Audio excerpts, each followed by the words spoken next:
Relax, अपने आप को फ्री छोड़। जो फ्री छोड़ देना है उसमें ना तन में तनाव है, ना मन में मन मुटाव है, एकदम रिलैक्स है। ताजगी के लिए यही चाहिए। तुम सुबह जब जागते हो ना तो एकदम फ्रेश क्यों लगते हो? क्यों लगते हो? क्योंकि रात जब आप सोए थे तो आपने अपने शरीर को रिलैक्स छोड़ दिया था, एकदम ढीला छोड़ दिया। आपको कुछ ये हाथ यहां जा रहा है, ये यहां जा रहा है, ये ऐसा रखा है, पैर कहीं जा रहा है, तुम्हें कुछ पता ही नहीं था। एकदम रिलैक्स में थे तुम, और एकदम रिलैक्स थे तो सुबह जब उठे तो एकदम फ्रेश थे तुम, और सुबह उठते ही तुम एकदम फिर तनाव में आ गए। तो आप तनाव में आते ही तो अपने आप को एकदम रिलैक्स रखो। बच्चा गिरता है और बड़ा गिरता है, दोनों का गिरना एक सा होता है, लेकिन बच्चा गिरता है और उठ करके भाग जाता है, और बड़ा गिरता है और हाथ पांव तोड़ के बैठ जाता है। क्या हो गया? बच्चा गिरने के बाद संभलने की कोशिश नहीं करता। बच्चा गिरने के बाद संभलने की कोशिश, वो संभलने की कोशिश नहीं करता, ना हाथ टेकता है, ना पांव टेकता है, ना कहीं शरीर पे वजन देता है। गिरता है तो गिर जाता है, पूरा गिरता है और पूरा उठ जाता है। और हम क्या करते हैं कि आधे गिरते हैं, जिस हाथ में आई क्या हुआ? तुमने पूरे शरीर का जो 80 किलो का वजन था अपने शोल्डर में दिया, शोल्डर ब्रेक, नी में दिया, नी ब्रेक, रिस्ट में दिया, रिस्ट ब्रेक। क्या हो गया? जहां पर वजन गया वहीं पर ब्रेक हो गए।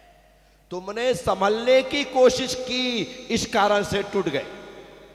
बच्चा कोशिश ही नहीं करता, गिरता है तो बच्चा पूरा गिरता है, और पूरा गिरता है इसलिए पूरा शरीर उसके वजन को एक्सेप्ट कर लेता है।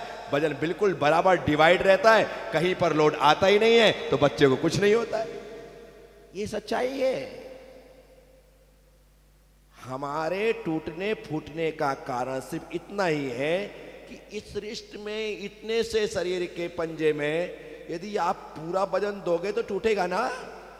अब इस हाथ का वजन इस हाथ को सहने दो, ऐसा करके यूं गिरता है, कुछ फर्क नहीं पड़ता है, पर पूरा शरीर उस पर गिरता है तो कट टूटेगा।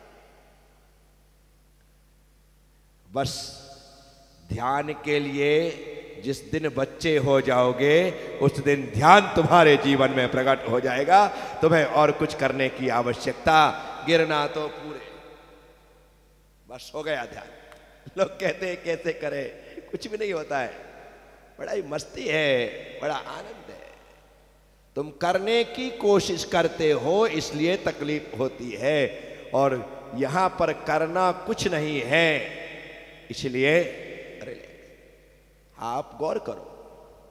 आप जितने भी काम करते हो वो सभी काम करने के बाद आप थकते हो। सब काम के बाद आप थकते हो। कुछ भी करो आप थकोगे। गजब। बीमारी में लेटने में भी तकलीफ होती है। बीमारी में लेटने में तकलीफ होती है, बैठने में तकलीफ होती है, चलने में तकलीफ होती है। मैंने कहा कि आखिर भाई तो रेस्ट का टाइम है, तुम 24 घंटे सो, तुमको तो मजे ही मजे हैं, परंतु लेटे लेटे थक रहा है, बैठे बैठे थक रहा है। अरे मैंने कहा बीमार व्यक्ति सोने की कोशिश करता है इसलिए थकता है, बीमार व्यक्ति बैठने की कोशिश करता है इसलिए थकता है, बीमार व्यक्ति चलने की कोशिश करता है इसलिए थकता है, और स्वस्थ आदमी सोने की कोशिश करता नहीं है, लेटता है और सो जाता है, इसलिए थकान उतर जाती है। कोशिश करने में थकान है, बाकी थकान है। आप देख लो, मैं तो आपके उदाहरण आपको ही देता हूं। ऐसा हम महसूस करते हैं, जहां आपने कोशिश की वहां पर थकान जारी, जहां आपने कुछ करना प्रारंभ किया वहां थकान प्रारंभ। कुछ मत करिए, एकदम रिलैक्स रहेंगे।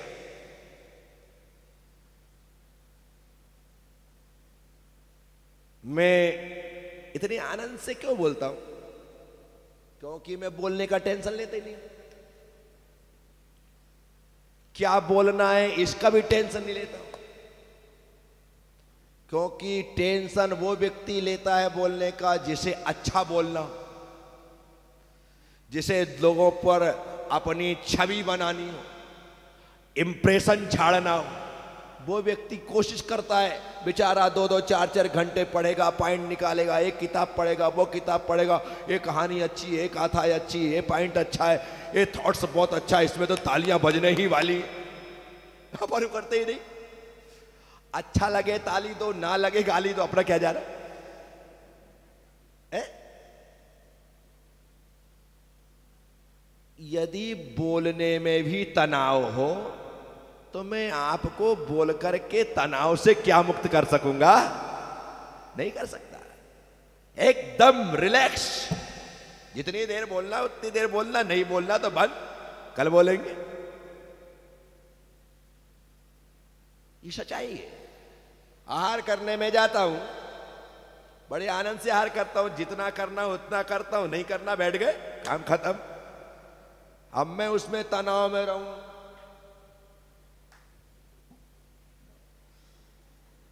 बेवकूफ, रोटी रोटी खिलाया जा रहा है, गुलाब जामुन कब उठाएगा? ऐसा यदि मैं करूं तो रोटी का मजा ही खत्म है। अपन तो रोटी को गुलाब जामुन मान के खाने वाले लोगों में कोई तनाव नहीं। बाद में लोग पछताए, अरे महाराज सी वो रह गया, अब तेरा टेंशन, मेरा टेंशन नहीं है। मेरा टेंशन नहीं है कि अरे यार तुमने इतनी गलती की, कोई बात नहीं, अब लेट आए, ला अब दे दे।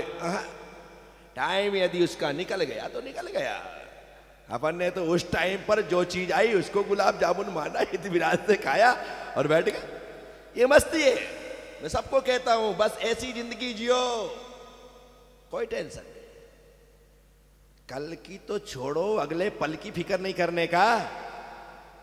महाराज श्री कार्यक्रम होने वाला है, क्या करना है, थोड़ा आप पहले गाइडेंस दे दे, काय को टेंशन लेते, हो जाएगा।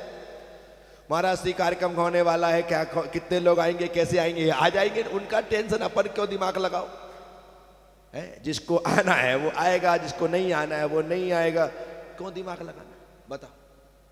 यदि तुम्हें दुखी होना है तो इन सब चीजों में उलझे रहो। भैया मुझे तो नहीं होना है, मैं तो ऐसा ही सुखी हूं, आनंदित हूं, बस ये मस्ती। मैं सबको कहता हूं और ईमानदारी से कहता हूं। ऐसा नहीं कि मैं सिर्फ प्रवचन के लिए ऐसा कह रहा हूं ताकि मेरी झांकी जमे तुम्हारे भीतर। मैं जीता ही ऐसा हूं, इसी अंदाज में जीता, मेरी मस्ती यही है। कोई किसी प्रकार का टेंशन लेता ही नहीं और देता भी नहीं। सबके साथ रहता हूं, सबके साथ जीता हूं। मेरा अपना कोई पर्सनल मिशन नहीं, कोई पर्सनल कोई चीज नहीं। दिन भर सबके साथ बाहर ही बैठते हैं, कमरे में अकेले में किसी से कुछ कहने की आवश्यकता ही नहीं पड़ती। बस मस्त राम मस्ती में, प्रभाव ना होए बस्ती में। ये इसी में जीने का। नहीं तो 4 लोगों के बन करके रह जाओगे। 4 लोग कहेंगे महाराज जी हमारे, बाकी कहेंगे कि हाँ भैया तुम्हारे, हमारे तो है ही नहीं। वो नहीं होना चाहिए। यदि सूरज एक का हो गया तो धरती में अंधेरा छा जाएगा। नदियां एक की हो गई तो लोग प्यासे मर जाएंगे। ये पेड़ एक के हो गए तो लोग भूखे मर जाएंगे। और संत भी 4 के हो गए तो संसार का उद्धार नहीं हो पाएगा। संत को तो सबके होकर के साथियों, मैं आप सबसे कहता हूं, स्वसंवेदन सुव्यक्तस्य आत्मा आत्मा को आत्मा के द्वारा जानता है, स्पष्ट जानता है। तनु मात्रो, शरीर के बराबर है आत्मा। कितनी बड़ी है? नख से सिक तक आत्मा का क्षेत्र संपूर्ण शरीर में है। इसलिए पैर में कांटा चुभता है तो पता चल जाता है, और पीठ में मच्छर काटता है तो पता चल जाता है, सिर में खुजली चलती है तो पता चल जाता है।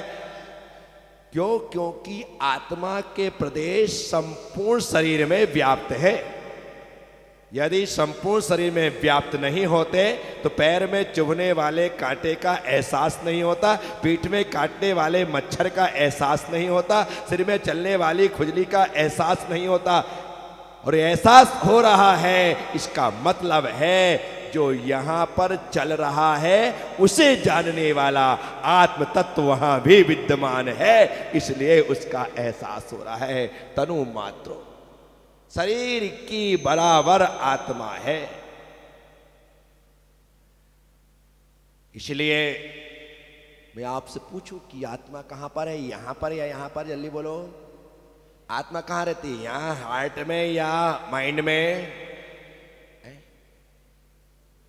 यदि आप कहोगे हार्ट में रहती है तो काम बिगड़ जाएगा, और माइंड में रहती है तो काम बिगड़ जाएगा।